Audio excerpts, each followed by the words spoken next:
Magandang araw sa ating lahat mga boxing fans saan mang panig ng mundo. Ang bakbakan o labanan nating tatalakayin ngayon, ito po ay ang sa pagitan ni Emmanuel Navarrete kontra Denis Berenchik ng Ukraine. Hirap bigkasin yung pangalan nitong kalaban ni Navarrete. Na kung saan ang kanilang fight schedule po ay sa Mayo 18 taong kasalukuyan, nagaganapin po sa San Diego, bansang Amerika. At nakataya sa bakbakan na ito ang bakanting WBO World Lightweight title. So ibig sabihin dahil sa bakante ang titulo na paglalabanan nila, parehong challenger ang dalawang maglalaban. Na kung saan pagdating po sa ranking, itong si Denis Berenchik ng Ukraine, rank 1 sa WBO dyan sa lightweight division. Samantala itong si Emmanuel Navarrete naman po ay kasalukuyang world champion sa WBO, doon naman sa super featherweight division. Sa mga tuwid, hindi na dadaan pa sa ranking itong si Emmanuel Navarrete. Diretso na agad siya bilang challenger kung sino ang may hawak sa titulo. So, dahil bakante nga po ito, so, ang makalaban ni Navarrete ay kapwa niya challenger, which is ang rank 1 ng WBO, doon naman sa lightweight division. Sa bakbakan na ito, tayo po ay maghahayag ng sarili nating fight prediction, comparison at analysis. Na kung saan doon pa po lamang sa ating gagawing comparison, malaki po ang posibilidad na magkakakuha kayo ng idea kung sino ang papaboran nyo sa panalo dito po sa naturang bakbakan. At dahil sa magkaroon tayo ng comparison, marapat lamang natin mo nang alamin ang kunting background dito sa magwalang panig. Mula sa kanilang physical na appearance, experience o karanasan sa laban, maging sa kanilang mga taglay-taglay na skills o mga galawan. Dahil yan po ang ating gagamitin naman na referensya sa paghayag natin ng comparison. Pero bago natin yan simulan, para po sa mga boxing fans na bago pa po lamang napadpad dito sa ating munting channel, inanyayahan ko po kayo na sana suportahan po niyo sa pamamagitan po ng pag-subscribe, like, and share. At para po sa mga boxing fans na walang sawa na sumuporta at sumubaybay dito sa ating munting channel, taos puso po ako nagpapasalamat sa inyong lahat. Wala pa nung sports speech kung wala rin po kayo mga idol. Kaya naman, hindi na natin patagalin pa. Simulan na natin. Unahin natin sa panig ng Ukrainian na si Denis Berenchik. Hirap bigkasin po mga idol. Diretsuin ko na lang Denis ang kanyang pangalan. Dahil yung apelido hirap ako sa pagbigkas. Itong si Denis ay may impresibong kartada as a professional boxer. 18 wins with 9 wins coming by way of knockout undefeated. May edad na 36 anyos at ang height nito ay 5 foot and 7 inches. Orthodox ang kanyang stance ng count ratio 50%. Last fight ng boksingerong ito, Agosto 26, 2023, nakalaban nito si Anthony Yigit. Panalo ba yun na unanimous decision si Denis, na kung saan pinaglalabanan nila ni Yigit ang WBO International. Sa karanasan o eksperyensya nitong si Denis Berenchik, bago ito pumasok sa professional boxing, dati po itong Olympian. Katunayan, noong 2011 or 2012, naging silver medalist ito sa World Amateur Boxing Championship. Sa ngayon, as a professional boxer na, 7 times nahawakan nitong si Denis Berenchik ang WBO International, na kung saan maggalan tayo ng 3 boksingero, bagamat ang lahat ng yan ay kanyang tinalo, pero masasabi naman natin na nakapagbibigay ito sa kanya ng magandang karanasan dito sa professional fights ay ang katulad ni Anthony Yigit, Evan Mindy at itong si Jose Sanchez. Nasa tingin ko yan po ang nakapagbibigay sa kanya ng magandang karanasan. Sa skills naman na taglay-taglay nitong si Denis, all-around boxer po ito mga idol. Ibig sabihin, pag all-around, halos lahat ng galawan, mayroon ito. Magaling bilang isang boxer-puncher, siyempre, may ibubuga din sa teknikalan na bakbakan. Taglay nito ang hand speed, volume sa pagbato ng suntok. Siyempre, may power cut pa paano, which is maabot niya ng 50% ng kanyang knockout ratio. Timing at accuracy. Footwork na kayang bumato ng suntok sa iba't ibang anggulo. Footwork na tila baga sumasayaw, na kung saan ginagamit ang ring, in and out. Napakamagalaw po ng boksingerong ito. Pagdating po sa depensa, lagi itong nakataas ang kanyang mga kamay, na kung saan masasabi kong may magandang depensa ang boksingerong ito. Lamang hindi katulad po sa mga technical fighter na may taglay sa Sweet Science of Boxing na may taglay na hit, no hit, hindi ganun. Sa madaling salita, natatamaan pa rin itong si Dennis Berinchik. Lamang hindi po katulad sa ibang mga boksingero na manalo man pero bugbog sarado naman, hindi po. So, may magandang depensa pero natatamaan pa rin naman. No, hindi lang malimit na matamaan dahil nga may husay pagdating sa depensa itong si Berinchik. Sa panig naman itong si Emmanuel Navarrete ng Mexico.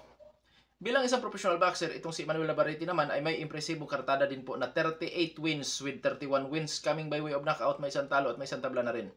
Sa kanya nag-iisang talo, natatalo lamang ito sa pamamagitan po ng putusan at nangyari po ang kanyang pagkatalo noong 4 rounders pa po lamang yata itong si Emmanuel Navarrete. O parang 4 rounders pa lamang siya nung nakatikip siya ng talo sa kapwa niya Mexicano. Sa ngayon may edad na 29 anyos itong si Navarrete at ang height 5 foot and 7 inches, reach 72 inches, orthodox ang kanyang stance, knockout ratio 81.58%. Last fight nitong si Emmanuel Navarrete, Nobyembre 16, 2023, nakalaban nito ang dating Olympian din na si Robson Consicao. Naway po sa majority draw ang kanilang bakbakan. Sa experience o karanasan ni Emmanuel Navarrete, 3 Division World Champion ito ng WBO. Sa Super Bantamweight, sa Featherweight at sa Super Featherweight Division na kung saan ngayon sa kasalukuyan ay World Champion nga ng WBO si Emmanuel Navarrete. Ngayon dadako tayo sa skills na taglay-taglay ni Emmanuel Navarrete. Boxer-puncher po ito mga idol. Pressure fighter style, defensive style, umalaban sa brulan, utututo na bakbakan, may counter-punching style. Taglay ni Navarrete ang volume din sa pagbato ng suntok, timing, power at accuracy. Na kung saan maraming galaw itong si Navarrete, minsan naka-aggressive style, minsan defensive style din siya, ginagamit ang ring, may footwork na kung saan kaya ring bumato ng suntok sa iba't ibang anggulo. Oo. Kung titingnan natin itong si Emmanuel Navarrete, medyo malamya kung gumalaw. Kaso trap po yan yung kanyang palamya-lamyaan dahil napakahusay din ito bilang counter-puncher. Pagdating sa depensa, may mga butas din po sa depensa itong si Navarrete na kung saan muntikan siyang matalo noong una niyang pagsampa sa Super Featherweight Division nung nakalaban niya si Liam Wilson ng Australia. Bagsak itong si Emmanuel Navarrete sa kaunang pagkakataon, hindi ako nagkamali, na kung saan groging-grogi po siya. Pero ganun pa man, may tibay po ang boksingerong ito dahil naka-recover at nakabawi. Nabawian din niya si Liam Wilson sa 9th round, pinabagsak din niya na kung saan hindi na nakabawi itong Australianong boksingero at napanalunan, nasungkit ni Emmanuel Navarrete ang bakating titulo ng WBO doon sa Super Featherweight Division matapos yung talunin si Liam Wilson by 9th round knockout or technical knockout. So ngayon dadako na tayo sa ating gagawing comparison. Unahin natin sa edad. 29 anyos itong si Navarrete, 36 anyos itong si Berinchik o si Dennis. So kalilipas lamang ng prime nitong si Dennis Berinchik mga idol. So yan po ang isa sa kanyang disadvantage. Pero ganun pa man, sa huling laban po nitong si Dennis Berinchik, masasabi kong may magandang body conditioning pa rin ang boksingerong ito. Pagdating sa height, reach, power, kung sino ang may advantage. Pagdating sa height, magkasing tangkad lang po ang dalawang boksingero, pero bawi si Navarrete po sa reach. Lamang na lamang po siya sa reach. Parehong orthodox ang dalawang maglalaban sa original ayon sa BoxRec. Pero sa actual na laban, itong sa panig ni Dennis Berinchik, ano to siya? Switch stance. Makikita natin to minsan southpaw, minsan orthodox, na kung saan parehong epektibo ang kanyang mga stance na ginagawa. Sa power, lamang po ang Mexicano na si Emmanuel Navarrete. Maabot po sa 81.58% ang kanyang knockout ratio. Samantala, itong si Berinchik ay may knockout ratio lamang na 50%. So, lamang po sa power si Emmanuel Navarrete. Sa kanilang activity fights, parehong aktibo na lang maglalaban. Na kung saan last fight nitong si Dennis, Agosto 26, 2023, si Emmanuel Navarrete naman ay Nobyembre 16, 2023, so parehong aktibo. Sa karanasan o eksperyensya, dahil dito sila magpangabot po sa professional fights, masasabi kong may kalamangan si Emmanuel Navarrete. Pero hindi po gano'n na pag-iiwanan si Dennis Berinchik dahil dati itong Olympian na kung saan Hindi po basta ang Olympian lamang. Silver medalist po ito mga idol. At di po biro ang magiging rank 1 dyan sa lightweight division na kung saan pinaghaharian dati nila ni Ryan Garcia, ni Devin Haney, ni Gervonta Tank Davis, Kambosos, Lomachenko. Di po madali. Lalo na dito sa WBO. Rank 1 nga itong si Denis Berinchik. Ang rank 2 naman ay si William Cepeda. Kung inyo natatandaan itong si William Cepeda, ito po ang isa sa tumalo sa ating kababayan na si Mercito Hista. Binugbog dito si Hista, nitong si William Cepeda mga idol. Kung inyo naalala. So hindi po basta-basta muksingiro po talaga si William Cepeda na kung saan yun nga ang rank 2. Na kung saan, kung itong si Emmanuel Labarite hindi naisipan niyang tumaas doon sa lightweight division, ang posible sana maglaban itong si Berinchik at itong si William Cepeda, which is rank 1 and rank 2 sa WBO sa lightweight division. Pero yun nga, dahil naisipan ni Emmanuel Labarite na tumaas ng timbang, although itong si Labarite tuso. Bakit? In case na matalo siya doon sa lightweight division, world champion pa rin siya sa super featherweight division. Hindi niya binitawan ang kanyang titulo mga idol. Siguro sa kanya bibitawan yan once na piho ang kanyang panalo or manalo siya dito sa kanyang laban kay Denis Berinchik. So, mautak din itong si Emmanuel Labarite. Parang si ano din to. Si yung kalaban ni Magsayo, ang pangalan nun, yung Mexicano din.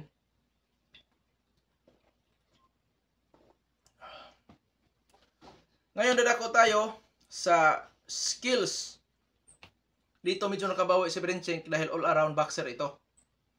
Konti lang po ang diferensya dahil boxer puncher at all-around boxer hindi po magkakalayo talaga yan. Lamang mas may kalamangan ng konti si Berinchik kung ating ilagay sa percent. 55% para kay Berinchik sa skills, 45% naman para kay Emmanuel Labarite. Pero nakadepende pa rin po yan mga idol sa kanilang strategy o estratehiya.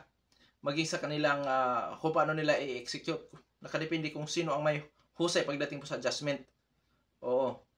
So, yan ay may kalamangan niya ng konti si Denis Berinchik.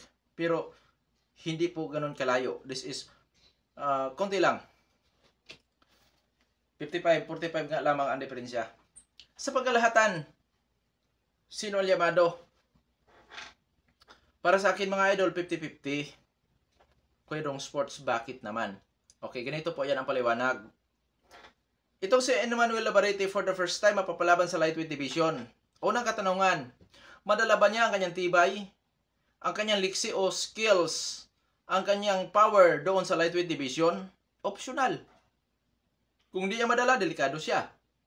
Kung madala niya, maganda. May laban siya dito kay Denis Berinchik.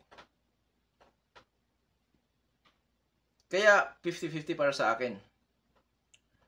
Which is 36 years old na itong si Berinchik, no, kung saan pwede rin niyang masabi natin na lipas na nga po ito sa prime or kalilipas lang sa kanyang pagka-prime, which is disadvantage para sa kanya yan. Pero kung ating titignan ang last fight, masasabi natin may magandang body conditioning pa nga ang Ukrainian fighter.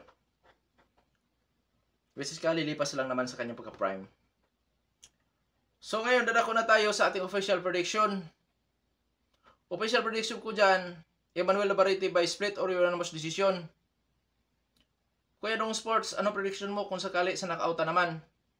Emmanuel Labarite, siguro magawa niyang may knockout itong si Berinchik doon sa later rounds. Gamit ang kanyang skills, power, kung sakali madala niya yan, posible niyang mapuruhan si Denis Berinchik. Bagamat wala pa ako nakitang kahinaan itong Ukrainian fighter, pero sa power na taglay-taglay ni Labarite, kung madala niya yan doon sa lightweight division, may posibilidad po. Hindi kagulat-gulat na manalo by knockout din itong si Emmanuel Labarite. Ngayon, sa panig naman ng Ukrainian fighter, natural na ito sa timbang, may taglay na power din, skills, hand speed. At siyempre, magaling sa puntusan din po ang Ukrainian fighter dahil sa kanyang karanasan as dating Olympian. So dito sa panig naman ng Ukrainian mga idol, hindi kagulat-gulat na manalo din yan sa puntusan. Unanimous decision or split decision. At gamit niya ang kanyang hand speed, power, timing at accuracy, may chance rin po ito o may posibilidad din po ito na makakakuha ng panalo by knockout dito kay Emmanuel Labarite. Lalo na't itong si Emmanuel Labarite ay expose na kung saan siya pwedeng manghina. Which is, noong sa laban niya kay William Wilson, na kung saan nagrugi nga siya at medyo matagal-tagal na oras o minuto bago siya naka-recover talaga ng tuluyan. Oo. Talagang, ang kinabibiligban ko lang kay Emmanuel Labarite, ang husay niya sa yung kahit na hirap na siya sa sitwasyon, pero hindi pa rin siya magawang mapatumba ulit nitong si Liam Wilson. Magaling talaga si Labarite. Masasabi ko may husay din pala sa depensa itong si Labarite. Although tinatamaan din naman, pero may husay. At syempre may tibay din po mga idol ang tuhod. Pero matagal-tagal bago siya naka-recover. So, posible yan na yun ang kanyang kahinaan, which is nakita na nga natin na yun nga ang kanyang kahinaan, na kung saan pagka makapagpatama nga naman itong si Dennis Brinsik dyan sa panga ni Emmanuel Labarite ay may kalalagyan siya, lalo na't bago lang ito sa lightweight division. So may posibilidad or may tsansa or hindi kagulat-gulat na manalo by knockout ang Ukrainian fighter dito sa Mexicano na si Emmanuel Labarite. Hindi kagulat-gulat na manalo po yan mga idol, dahil syempre hindi po basta-bastang boksingero ito. Hindi ito magiging rank 1 kung hindi po di kalibre talaga. Oo. Natural sa timbang, dating Olympian, may skills. At siyempre yung power, yung hand speed, mayroon sa boksingerong ito. At hindi naman gaanong nakapag sa reach, yamado si pero sa laki at saka sa tangkad, hindi po napag-iwanan gaano ito. Parang magkasing tangkad nga lang sila mga idol, 5 foot and 7. Kaya sa tingin ko mapapalaban ng husto itong si Emmanuel Labarite, na kung saan delikado pa nga siya dito sa laban na ito. Oo, pero kung madala niya yung kanyang power, tibay, yung kanyang moves o skills, na kung saan hindi babagal dahil sa pagbigat niya ng timbang, kaya pabor ako sa kanya na siya po ang mananalo dito sa laban by split or unanimous decision. O yan po ang pinaka-prediction sa laban na ito.